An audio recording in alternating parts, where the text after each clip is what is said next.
یا مہدی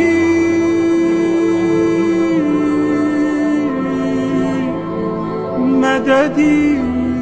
اعوذ باللہ من الشیطان الرجیم، بسم اللہ الرحمن الرحیم۔ تمام تعریفیں اس پروردگار عالم کے لیے ہیں جو عالمین کا پالنے والا ہے۔ درود و سلام ہو محمد وآل محمد علیہ الصلاۃ والسلام پر۔ عزیز ناظرین، السلام علیکم ورحمۃ اللہ۔ اس خاص پروگرام مہدویت میں آپ سبھی کا ہم استقبال کرتے ہیں، اور اگر آپ کو یاد ہو پچھلے ایپیسوڈ میں ہم یہ تمام گفتگو کر چکے ہیں کہ اگر امام غیب میں نہ جاتے، یعنی پردہ غیب میں اگر سامنے ہی رہتے تو کتنا اچھا ہوتا، اس کا بھی جواب دیا گیا۔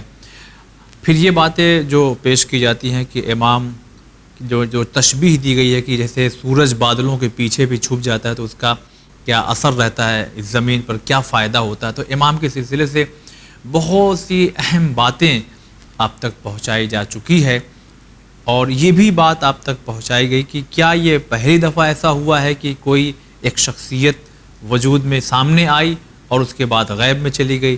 تو اس میں بھی جناب ابراہیم اور بھی کچھ لوگوں کا ذکر جو ہے آپ کی خدمت میں پیش کیا گیا تھا۔ آئیے اس سلسلے کو اور آگے بڑھاتے ہیں، ملاقات کرواتے ہیں حجت الاسلام والمسلمین علی جناب مولانا کمال احمد خان صاحب سے۔ السلام علیکم ورحمۃ اللہ۔ وعلیکم السلام ورحمۃ اللہ وبرکاتہ۔ یہ باتیں آپ نے جو بتائی تھیں کہ اگر امام جیسے سورج اگر بادلوں کے پیچھے چھپ جاتا ہے تو فائدہ ہوتا ہے، اور اس میں آپ نے امام کے سلسلے سے یہ باتیں بتائی کہ یہ زمین اور آسمان کا رشتہ جو آپس میں جڑا ہوا ہے، یہ دنیا جو رواں دواں ہے، یہ سب وجود امام کی وجہ سے ہے۔ تو ہم یہ چاہتے ہیں آج کے اس پہلے سوال سے آغاز کرنا چاہتے ہیں کہ روایات کی روشنی میں، یعنی کچھ اور بھی روایتیں پیش کیجئے اس غیبت کے سلسلے سے۔ بسم اللہ الرحمن الرحیم وبہ نستعین وہو خیر المعین۔ دیکھیں، اللہ تعالیٰ کی سنتوں میں سے ایک اہم، اور یوں تو سنت خدا تبدیل نہیں ہوتی، انہی سنتوں میں سے ایک سنت جو ہے امتحان الہی ہے۔ بشر اور انسان کی زندگی امتحانات سے پر ہے، بھری ہوئی ہے جی، یعنی انسان کی زندگی امتحان سے خالی نہیں ہے۔ حتیٰ ہمیں یہ دعا بھی نہیں کرنا چاہیے کہ اللہ تعالیٰ ہمارا امتحان نہ لے، یہ دعا نہ کیجیے، جی، بلکہ یہ دعا کیجیے کہ امتحان لے تو ہم کامیاب اور سرفراز نکلیں۔ یہ دعا کرنا کہ امتحان نہ ہو، یہ تو ممکن نہیں ہے۔ ہوگا، امتحان ہو رہا ہے، ایک ایک قدم پر ہو رہا ہے، اور یہ جو عصر غیبت ہے، اور یہ قرآن مجید نے بھی واضح طور پر بیان کیا۔ ایک مقام پر قرآن مجید سورہ بقرہ آیت نمبر 155 میں کہتا ہے کہ وَلَنَبْلُوَنَّكُمْ بِشَيْءٍ مِّنَ الْخَوْفِ وَالْجُوعِ وَنَقْصٍ مِّنَ الْأَمْوَالِ وَالْأَنفُسِ وَالثَّمَرَاتِ وَبَشِّرِ الصَّابِرِينَ۔ قرآن کہتا ہے کہ اور ہم یقیناً تمہیں تھوڑے خوف، تھوڑی بھوک، اموال، نفوس، ثمرات کی کمی سے آزمائیں گے، اور اے پیغمبر آپ صبر کرنے والوں کو بشارت دے دیں۔ تو یہ امتحان پروردگار عالم، طے شدہ بات ہے کہ ہمارا امتحان ہو رہا ہے۔ لیکن جو آپ کا سوال تھا کہ عصر غیبت جی جی، اور معصوم کا نظروں کے سامنے نہ ہونا، یہ ہم لوگوں نے گزشتہ ایپیسوڈ میں بھی بیان کیا تھا، ایک سخت ترین امتحان کا دور ہے، یعنی واقعاً یہ وہ دور ہے جہاں انسان سخت امتحان سے دو چار ہے۔ لہٰذا اس سلسلے میں جو روایات بھی موجود ہیں، بڑی شدید روایات موجود ہیں جن میں امتحانات کی شدت کو بیان کیا گیا کہ امتحان کتنا سخت ہے اس دور غیبت میں۔ حتیٰ ایک روایت ہے، حضرت علی علیہ السلام ارشاد فرماتے ہیں، انا واللہ اما واللہ لأقتلن انا و ابنایا ہاوا۔ حضرت فرماتے ہیں قسم خدا کہ میں اور میرے یہ دو بیٹے یعنی امام حسن و امام حسین علیہ السلام قتل کر دیے جائیں گے، شہید کر دیے جائیں گے۔ وَلَيَبْعَثَنَّ اللَّهُ رَجُلًا مِّن وُلْدِي فِي آخِرِ الزَّمَانِ، اور پھر اللہ تعالیٰ میری اولاد میں سے ایک کو بھیجے گا آخر الزمان میں، یطالب دماءنا، جو ہمارے خون کا بدلہ لے گا۔ اس کے بعد حضرت جو فرماتے ہیں وَلَيَغِيبَنَّ عَنْهُمْ تَمْيِيزًا لِأَهْلِ الضَّلَالَةِ، اور پھر یہ جو کام ہو رہا ہے کہ حضرت کی غیبت ہوگی، یہ غیبت کا زمانہ در حقیقت جدا کرنے کا زمانہ ہے کہ کون گمراہ ہیں اور کون صحیح ہیں۔ بعض کسانوں کو لوگوں نے، ہمارے نوجوانوں نے، یا وہ جن کی عمریں زیادہ ہو جو دیہات میں رہتے، انہوں نے دیکھا ہوگا جب گیہوں وغیرہ جو ہے کٹ کے سامنے آ جاتا ہے، اس کو پھر مشین کے ذریعے الگ کر دیا جاتا ہے، بھوسے سے مکس ہوتا ہے، تو ایسی صورت میں ہوائیں چلتی ہیں اور پھر ان ہواؤں کو لے کر کسان وہ کھڑا ہوتا ہے اپنی وہ ظرف اور وہ دوری جو بھی مونی وغیرہ کہا جاتا ہے، پھر ہوا کے خلاف پر وہ اس کو کرتا ہے کہ وہ نیچے جو گیہوں ہوتا ہے گر جاتا ہے اور جو گرد و غبار بھوسے ہوتے ہیں وہ الگ ہو جاتے ہیں۔ در حقیقت یہ غیبت کا زمانہ ایسے ہی گمراہوں کو اہل حق سے جدا کرنے کا زمانہ ہے۔ اگر آپ روایت دیکھیں تو خدا کی قسم روایات جو اس مقام پر موجود ہیں، بڑی سخت روایت موجود ہیں کہ اتنی، حتیٰ اسی روایت میں حضرت فرماتے ہیں یہ غیبت کا زمانہ اتنا زیادہ ہوگا کہ بعض نادان افراد تو یہاں تک کہیں گے کہ خدا کو آل محمد کی کیا ضرورت ہے۔ یعنی یہ اتنا سخت دور ہے جو عصر غیبت کا زمانہ ہے۔ حتیٰ بعض مقامات پر ملتا ہے، پیغمبر اکرم صلی اللہ علیہ وآلہ وسلم ایک مقام پر ارشاد فرماتے ہیں کہ یاتی علی الناس زمان، وہ جو آپ کا سوال تھا کہ زمان غیبت کے سلسلے میں روایات میں کیا ملتا ہے، تو روایات میں ملتا ہے یاتی علی الناس زمان، لوگوں پر ایک ایسا زمانہ آئے گا بطونہم آلہتہم، ان کے خدا ان کے شکم ہو جائیں گے، یعنی خود انسان کا پیٹ اس کا معبود ہو جائے گا۔ بطونہم آلہتہم ونساؤہم قبلتہم، ان کی خواتین ان کا قبلہ ہوں گی، ودنانیرہم دینہم، ان کا دین ان کا مال ہوگا۔ دینار سے تعبیر کیا ہے، آج ہمارے زمانے میں ہم روپیہ کہہ لیں، ڈالر کہہ لیں، جو کچھ بھی کہہ لیں، دنانیرہم دینہم، ان کا دین ان کا دینار ہوگا، وشرفہم متاعہم، ان سے ان کا شرف اور ان کی عزت کا سبب ان کا مال ہوگا۔ ہمارے پاس یہ گاڑی ہے، ہمارے پاس یہ گھر ہے، یعنی جب انسان اپنی عزت اور اپنے مقام کو بیان کرنا شروع کرے گا تو گویا انسان کے مقام اور منزلت کو اس کے مال، اس کی متاع سے پہچان کی جائے گی۔ یہاں پر پیغمبر فرماتے ہیں کہ لا یبقى من الایمان الا اسمہ ومن الاسلام الا رسمہ، اب جب ایسا دور ہو جائے گا تو ایمان فقط نام کے برابر، ہمارے کہتے ہیں نا نام کے برابر بچا ہے، یعنی اپنا اثر چھوڑ چکا ہے، بس ایک نام رہ گیا ہے۔ ایمان نام کے برابر ہوگا، اسلام رسم بن جائے گی، یعنی اسلام فقط بطور علامت ہوگا۔ ولا من القرآن الا درسہ، قرآن ہوگا لیکن وہ روح قرآن سے لوگ دور ہو جائیں گے، قرآن بس درس تک رہ جائے گا۔ یعنی آپ دیکھیں کتنا سخت دور ہے جو آخر الزمان کے بارے میں روایات ہے۔ حتیٰ اس کے آگے بھی پیغمبر فرماتے ہیں مساجدہم معمورۃ وقلوبہم خراب عن الہدی، ان کی مسجدیں کیا ہوں گی؟ بڑی عالیشان ہوں گی، یعنی اگر تعمیر کے لحاظ سے آپ دیکھیں، اینٹوں لکڑیوں اور ڈیکوریٹ کے لحاظ سے ان مساجد کو دیکھیں گے تو بہت حسین خوبصورت مساجد ہوں گی، لیکن ان مساجد کا اصل کام کیا ہے کہ دلوں کو روشن کرے۔ تو وہ جو فرما رہے ہیں مساجدہم معمورہ، مساجدیں تعمیر شدہ بہترین مساجدیں ہوں گی، لیکن قلوبہم خراب عن الہدی، لیکن ان کے دل ہدایت سے دور ہوں گے۔ پھر پیغمبر فرماتے ہیں علماؤہم اشر خلق اللہ علی وجہ الارض، جن سے دین سیکھنا ہے، اصلاً وہی دنیا کی سب سے شریر مخلوق ہو جائے گی، یعنی علماء، یعنی وہ جو دین پہنچا رہے ہیں بظاہر، نہ وہ علماء حقہ کی ہم بات نہیں کر رہے ہیں، یعنی جنہیں لوگ پہچانیں گے کہ یہ علماء ہیں۔ پیغمبر فرماتے ہیں وَعُلَمَاؤُهُمْ اشر خلق اللہ علی وجہ الارض، روئے زمین پر سب سے بد مخلوق یہ علماء ہوں گے جو ظاہراً دین پہنچا رہے ہوں گے۔ ایسے حالات ہوں گے۔ اب یہاں پر یہ روایت واقعاً ہمارے ناظرین کو بھی چاہیے کہ آخر الزمان کے سلسلے میں چونکہ آپ نے سوال بہترین کیا ہے تاکہ معلوم پڑے کہ حالات کیسے ہیں. پیغمبر فرماتے ہیں جب ایسا دور آئے گا، یعنی جب ان کے یہاں قرآن فقط درس تک باقی ہوگا، دین کا فقط نام ہو رہے گا اور اسلام فقط بطور رسم رہے گی، علماء اشر خلق اللہ علی وجہ الارض ہوں گے، تو حین اذن ابتلاہم اللہ فباربع خصال. اب خدا کیا کرے گا جب آپ اتنا نیچے گریں گے، اتنا سقوط ہوگا، تو اللہ تعالیٰ 4 چیزوں میں انسان کو مبتلا کر دے گا.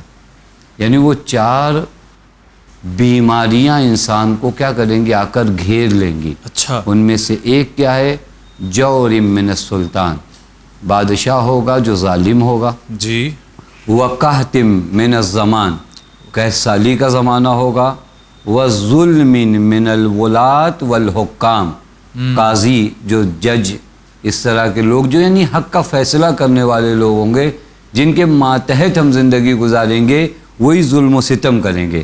یعنی قحط سالی، حاکموں کا ظلم، قاضیوں کا ظلم، بادشاہوں کا ظلم. ایسے موقع پر توجہ فرما رہے ہیں جب یہ حالات ہوں گے.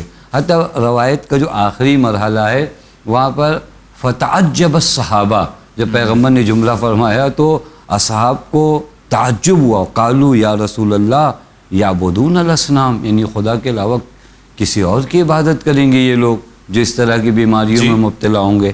پیغمبر نے فرمایا کل درہم عندہم صنم، ہر درہم ان کے لیے ایک خدا ہوگا. جی. یعنی یہ دور ہے آخر الزمان کا دور جہاں پر انسان جو ہے ایسے حالات سے دوچار ہوگا. حتیٰ بعض روایات میں ہے کہ آخر الزمان کی جو مصیبتیں پیغمبر اکرم نے بیان فرمایا، کسیاتی علی امتی یفرون من العلماء کما یفر الغنم عن الذئب. ایک ایسا زمانہ ہماری امت پہ آئے گا کہ لوگ علماء سے ایسا فرار کریں گے جس طرح بکری یا گوسفند جو ہے بھیڑیے سے فرار کرتا ہے. یہ زمانہ آئے گا. فَإِذَا كَانَ كَذَلِكَ، اب یہ واقعاً کبھی ہمیں روایات کی دنیا میں جانا چاہیے اور اس زمانے کو روایات کی نگاہوں سے دیکھنا چاہیے. فَإِذَا كَانَ كَذَلِكَ ابتلاہم اللہ تعالیٰ بثلاثۃ اشیاء. اس سے پہلے 3-4 چیزیں تھیں. اب اگر ایسا دور آ جائے تو پیغمبر فرماتے ہیں اللہ تعالیٰ 3 چیزوں میں انہیں مبتلا کر دیتا ہے. اچھا. الاول یرفع البرکہ من اموالہم، سب سے پہلا کام کیا معلوم ہے، اللہ تعالیٰ ان کے مال سے برکت اٹھا لے گا. دیکھیں بہت اہم چیز ہے. مال کا زیادہ ہونا مال کی برکت نہیں. کبھی کبھار ایسا ہوتا ہے ایک آدمی کے پاس کروڑوں روپیہ ہو لیکن وہ برکت نہیں ہے مال میں. مال کی برکت کیا ہوتی ہے، یعنی مال کا مبارک ہونا. آپ کے پاس 10 روپیہ ہو لیکن یہ 10 روپیہ اس راستے میں خرچ ہو جس کا حکم خدا نے دیا ہے، جو معصیت پروردگار عالم نہ ہو، تو یہ 10 روپیہ بابرکت ہے. وہ کروڑ روپیہ جو معصیت اور گناہ میں خرچ ہوتا ہو وہ غیر مبارک ہے. یہاں پہلا مرحلہ تو آپ یہ نہیں کہیں کہ آج تو پیسے کی فراوانی ہے، نہیں، پیسے کی برکت. یہ پیسہ آپ کا خرچ کہاں ہو رہا ہے، یہ بہت اہم ہے. پیغمبر فرماتے ہیں پہلا کام جو خدا کرے گا، چونکہ برکت مال خدا کی جانب سے، خدا مال کو مبارک، پہلا کام یہ ہے کہ تمہارے اموال سے برکت کو ختم کر دے گا. دوسرا کام وثانی صلت اللہ علیہم سلطانا جائرہ، اور اللہ ایک حاکم ظالم کو ان لوگوں پر مسلط کر دے گا. اور تیسری اور بہت اہم چیز جو آخر الزمان میں غور کرنے کا مقام ہے، والثالث یخرجون من الدنیا بلا ایمان. یہ لوگ جب اس دنیا سے جائیں گے تو ایمان کے ہمراہ نہیں ہوں گے. اب غور فرمائیے، خدا کی قسم یہ وہ اہم، میں شاید عرض کروں کہ ان 2 چیزوں سے زیادہ سخت مرحلہ یہ ہے کہ انسان اس دنیا سے بے دین جائے. دیکھیں واقعاً عاقبت بخیری، آپ بہتر جانتے ہیں کہ ہر نبی کی دعا پروردگار عالم سے یہ رہی ہے کہ جب اس دنیا سے جائیں تو عاقبت بخیر جائیں. ہر مومن کے اندر اس چیز کی نسبت فکر ہونا چاہیے کہ میں یوں اس دنیا سے نہ جاؤں. کیونکہ کبھی کبھار انسان ابتدا تو اچھی کرتا ہے، راہ راست پہ، لیکن آخر تک بہک جاتا ہے.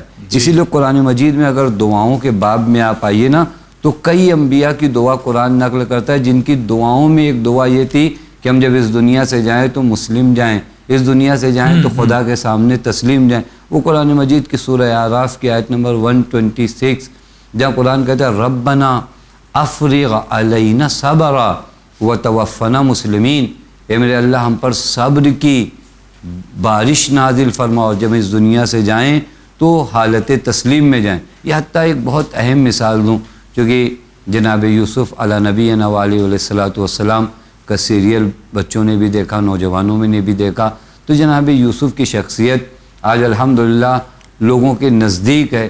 میں عرض کروں جناب یوسف کو اللہ نے کتنے مرتبے سے نوازا تھا، خود نبوت سے عظیم مرتبہ کیا ہوگا، اتنے اہم مقامات سے اللہ نے نوازا، لیکن خود جناب یوسف علی نبینا علیہ الصلوۃ والسلام کی دعا قرآن میں جا کر دیکھیے۔ قرآن سورہ یوسف آیت نمبر 101 میں کہتا ہے رب قد آتیتنی من الملک، اے میرے اللہ، دیکھیں پہلے جناب یوسف ان نعمتوں کو گنوا رہے ہیں جو پروردگار عالم نے دیا کہ میرے اللہ بادشاہت تو نے دیا، وعلمتنی من تعویل الاحادیث، یہ جو تعبیر خواب کا علم ہے وہ بھی تو نے مجھے عطا کیا، تو آسمان و زمین کا خالق ہے، انت ولی، اور تو میرا ولی ہے دنیا میں بھی آخرت میں بھی۔ اتنا سب کچھ کہنے کے بعد جو دعا ہے جناب یوسف کی کیا ہے، وَتَوَفَّنِي مُسْلِمًا وَالْحِقْنِي بِالصَّالِحِينَ، کہ مجھے اپنی فرما برداری میں اٹھانا، جب میں اس دنیا سے جاؤں تو تیری معصیت میں نہ جاؤں، یعنی دین کے ہمراہ جاؤں۔ پس اگر آپ غور فرمائیے نا، پیغمبر فرماتے ہیں آخر الزمان کی سختیوں میں کیا سختی ہے کہ انسان جب اس دنیا سے جائے گا تو کیسے جانے والا ہے، وہ ایسے جائے گا بلا ایمان۔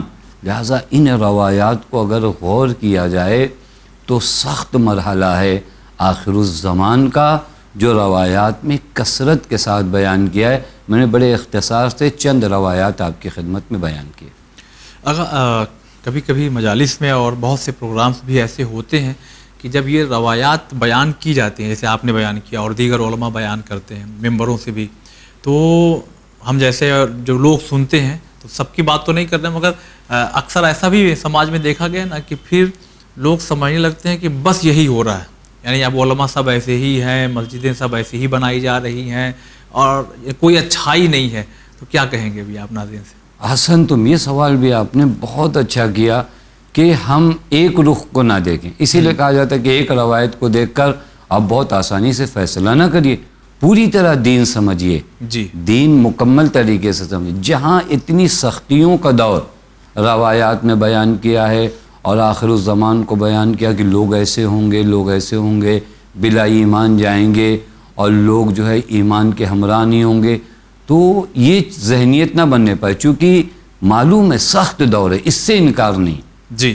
آزمائش کا دور ہے، اس سے انکار نہیں ہے، امتحان کا دور ہے، اس سے انکار نہیں۔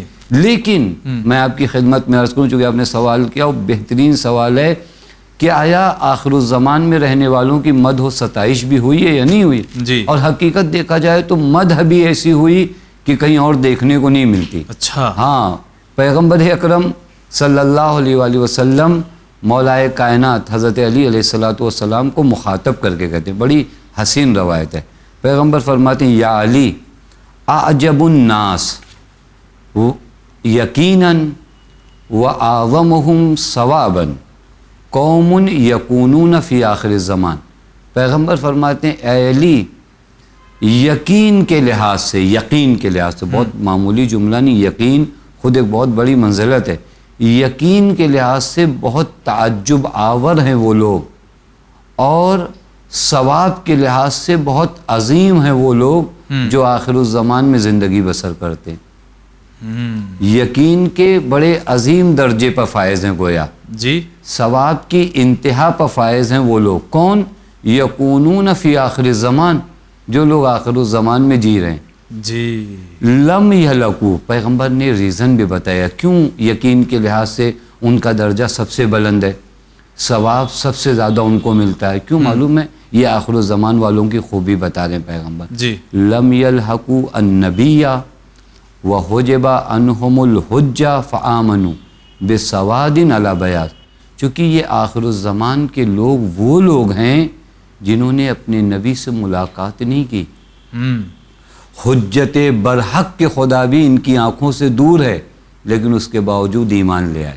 صحیح۔ دیکھیے یہ جو حسن ہے آخر الزمان والوں کا، یہ جو ان کے اندر وہ پازیٹیو پوائنٹ ہے، بہت سے لوگوں نے نبی کو دیکھا، نبی کے معجزات دیکھے، انہوں نے دیکھا کہ کس طرح نبی کے ہاتھوں پر سنگریزوں نے کلمہ پڑھا، انہوں نے دیکھا کس طرح درخت نے بڑھ کر نبی کا استقبال کیا، انہوں نے دیکھا کہ کس طرح نبی نے چاند کے 2 ٹکڑے کیے، لیکن نبی پہ ایمان نہیں لائے۔ لیکن آخر الزمان کے لوگوں کی خوبی کیا ہے؟ لم یلحقوا النبی، انہوں نے اپنے نبی سے ملاقات نہیں کیا۔ وحجب عنہم الحجہ، اور حجت خدا مہدویت ہم یہ پوری بحث کر رہے ہیں، آپ دیکھیں امام وقت ان کی آنکھوں سے دور ہے، لیکن اس کے باوجود آمنو، یہ ایمان لے آئے۔ اور ایمان کا راستہ بھی بڑا حسین پیغمبر نے بتایا، اچھا، بسواد علی بیاض، یہ ایک تعبیر ہے، میں چاہتا ہوں کہ ناظرین کی خدمت میں اس کا مطلب کتاب ہے۔ سواد وہ روشنائی جو ہوتی سیاہی، اس کو کہتے ہیں، بیاض وہ کاغذ کو کہتے ہیں۔ جی جی۔ اب پیغمبر بتانا چاہ رہے ہیں کہ ان کے ایمان لانے کا ذریعہ کتابیں تھیں، صحیح، انہوں نے مجھے دیکھا نہیں، انہوں نے حجت خدا کو نہیں دیکھا، لیکن اس کے باوجود ان کے یقین کا عالم یہ ہے کہ مجھ پر ایمان لے آئے۔ اور یہیں پہ شاید مناسب ہوگا کہا جائے کہ ایمان لانے کا ایک ذریعہ پیغمبر نے کتاب بیان کیا، لہذا ہمارے ہاں کتاب خوانی کا جو جذبہ کم ہوتا جا رہا ہے، بہت کم، یہ مناسب نہیں ہے۔ دین آپ مجلسوں میں سنیے، مجلسوں میں لوگوں سے پڑھیے، یہ تمام چیزیں ہیں، لیکن ایک اسٹڈی، ایک تیاری آپ کی اپنی جانب سے بھی ہونا چاہیے۔ میں اسلامک جو لٹریچر ہیں، جو کتابیں ہیں، وہ دن بھر میں کتنی مرتبہ پڑھتا ہوں، 2 صفحہ پڑھتا ہوں، 1 صفحہ پڑھتا ہوں۔ واٹس ایپ پہ ہم کتنے میسیجز پڑھتے ہیں۔ جی، الحمدللہ آج کے ہمارے جو بچے ہیں قوم کے، یہ بھی نہیں کہا جا سکتا کہ ایجوکیٹڈ نہیں ہیں، سب ماشاءاللہ پڑھے ہوئے بچے ہیں۔ ہماری کتابیں بھی دیگر زبانوں میں موجود ہے، یہ بھی بہانہ نہیں بنایا جا سکتا کہ خود آن لائن ڈاؤن لوڈ کر سکتے ہیں، آن لائن، حتیٰ ان کے بعض پروگرام ہیں آن لائن کتابیں ڈاؤن لوڈ کرنے کے، یہ ساری چیزیں موجود ہیں۔ پیغمبر فرما رہے ہیں ایمان لانے کا ایک طریقہ بسواد علی بیاض، اور جا کر کوشش کریے۔ دیکھیے علماء نے کتنی محنتیں کی ہیں، مرحوم علامہ امینی نے کتاب الغدیر لکھنے کے لیے اپنی عمر کا 30 سے 40 سال وقف کیا ہے۔ ہم اپنی عمر کے 15 منٹ 20 منٹ آدھا گھنٹہ نہیں پڑھ سکتے۔ بہرکیف یہ ایک مرحلہ تھا جو پیغمبر نے آخر الزمان کے لوگوں کی کیا کیا ہے؟ تعریف کیا۔ ایک اور حسین روایت پڑھوں، میں عرض کروں کہ نا امید ہونے کی ضرورت نہیں ہے، آخر الزمان کے لوگوں کی پیغمبر نے تعریف بہت کیا ہے۔ ایک روایت ہے کہ ذات یوم وعندہ جماعت من اصحابہ اللہم لکنی اخوانی مرتین۔ ایک روایت ہے کہ ایک مرتبہ پیغمبر اپنے چند اصحاب کے ساتھ تشریف فرما تھے اور 2 مرتبہ فرمایا، چند اصحاب کے ساتھ تشریف فرما تھے اور 2 مرتبہ فرمایا میرے اللہ مجھے میرے بھائیوں سے ملاقات کروا دے، اچھا، میرے اللہ مجھے میرے بھائیوں سے ملاقات کروا دے۔ وہ موجود اصحاب نے کہا اما نحن اخوانک، یا رسول اللہ کیا ہم آپ کے بھائی نہیں ہیں؟ ہم بھی تو آپ کے بھائی ہیں۔ پیغمبر نے فرمایا لا انکم اصحابی، نہیں تم میرے اصحاب ہو۔ وَإِخْوَانِي، یہ سب سے بڑا شرف ہے آخر الزمان کے افراد کے لیے کہ نبی رحمت انہیں اپنا بھائی کہتا ہے۔ پیغمبر فرماتے ہیں وَإِخْوَانِي قَوْمٌ فِي آخر الزمان آمنوا وَلَمْ يَرَوْنِي، آخر الزمان میں رہنے والے لوگ میرے بھائی ہیں۔ کیوں؟ کیونکہ وہ مجھ پر ایمان لائے جبکہ انہوں نے مجھے دیکھا نہیں۔ وہی یعنی ان کے ایمان لانے کی کنڈیشن دوسروں سے الگ ہے، دوسروں نے مجھے دیکھا ہے، میرے معجزات دیکھے، میرے کرامات دیکھے، انہوں نے مجھے دیکھا نہیں لیکن مجھ پر ایمان لائے۔ اب ان کا شرف کیا ہے؟ پیغمبر فرماتے ہیں یہ وہ لوگ ہیں جن کے نام، جن کے آباء و اجداد کے نام اللہ نے مجھے اس سے پہلے بتا دیا کہ ان کی ولادت ہوتی، یعنی ابھی ان کی ولادت بھی نہیں ہوئی تھی اور ان کے آباء و اجداد کے نام اللہ نے مجھے کیا ہے بتائے۔ یعنی کتنے اہم لوگ ہیں کہ جن کے نام نبی برحق کو بتائے جا رہے ہیں۔ پھر اس کے بعد پیغمبر ایک جملہ فرماتے ہیں لَأَحَدُهُمْ أَشَدُّ بَقِيَّةً عَلَى دِينِهِ، ان میں سے ہر ایک دین پر باقی رہنے کے لحاظ سے سخت ہے بالکل، یعنی کہا جائے یعنی بڑے سخت دور سے گزر رہا ہے. جس طرح جو تعبیر ہے پیغمبر کی، بعض درخت ہوتے ہیں جن پہ کانٹے ہوتے ہیں، کانٹے بھرے درخت پر ہاتھ پھیرنا بڑا سخت ہوتا ہے. بعض درختوں کو آپ دیکھیں بڑی آسان، جبکہ یہاں پہ جو مثال دی گئی ہے وہ ایک قطاد نام کا درخت ہے، وگرنہ ہم آسان مثال ببول کی دے سکتے ہیں کہ اگر آپ کہیے ببول کی ڈالیوں پہ آپ ہاتھ کھینچیے جو کانٹوں سے پورے، کتنا سخت ہے. بہت. پیغمبر فرماتے ہیں دین پر ان کا باقی رہنا اس سے زیادہ سخت ہے، لیکن یہ لوگ باقی احسن تو. اور پھر پیغمبر فرماتے ہیں کالقابض علی جمرۃ الغضا، غضا ایک لکڑی ہوتی، بعض لکڑیاں ہوتی جلدی بجھ جاتی ہیں، بعض ہوتی جن کے شعلے دیر تک رہتے ہیں. صحیح. بعض ہوتی ہم لوگ جو ماہرین ہیں جانتے ہیں کہ بعض لکڑیوں کے شعلے تھوڑی دیر کے بعد ختم ہو جاتے ہیں. غضا وہ لکڑی ہے جس کے شعلہ دیر تک ہوتا ہے اگر اس کا انگارہ بنایا جائے. پیغمبر فرماتے ہیں یہ دین پر اس طرح باقی ہیں کہ گویا اپنے ہاتھ پر غضا نامی لکڑی کے شعلے لے کر بیٹھے ہیں. ہتھیلیوں پر شعلہ رہنا کتنا سخت ہے. اب پیغمبر فرماتے ہیں اولئک مصابیح الدجا، یہ جو آخر الزمان کے لوگ ہیں معمولی نہیں ہیں، یہ گویا شب تاریک میں اندھیری رات میں چراغ ہیں. جی پیغمبر نے انہیں مصابیح الدجا کہا ہے کہ اندھیری رات کے چراغ ہیں، اور پروردگار عالم انہیں ہر فتنے اور تاریکی سے نجات عطا کرے گا. بس اس طرح کی روایات موجود ہیں. حتی ایک روایت میں تو مولا امام سجاد علیہ السلام فرماتے ہیں کہ آخر الزمان کے لوگ سطحی باتیں نہیں کرتے، یہ گہرائی میں جاتے ہیں، ڈیپ میں جاتے ہیں. اور مولا نے فرمایا کہ اللہ تعالیٰ نے انہی کو نظر میں رکھ کر سورہ توحید کو نازل کیا اور سورہ حدید کی کچھ آیتوں کو. کسی نے حضرت سے توحید کے بارے میں سوال کیا تھا تو حضرت نے فرمایا کہ آخر الزمان کے لوگ اس قدر عمیق ہیں اور ڈیپ میں جاتے ہیں اور گہرائی سے مطلب کو سمجھنا چاہتے ہیں کہ اللہ تعالیٰ نے سورہ قل هو اللہ اور آیات من سورۃ الحدید ان کے لیے نازل کیا ہے کہ یہاں سے توحید سمجھے. حتی ایک مقام پر امام سجاد نے ابا خالد قابلی کو مخاطب کر کے فرمایا ان اہل زمان غیبتہ القائلون بامامتہ المنتظرون لظہورہ افضل من اہل کل زمان. حضرت نے فرمایا آخر الزمان کے لوگ جو حضرت کے امامت کے قائل ہیں یہ ہر زمانے کے لوگوں سے افضل ہیں. اچھا.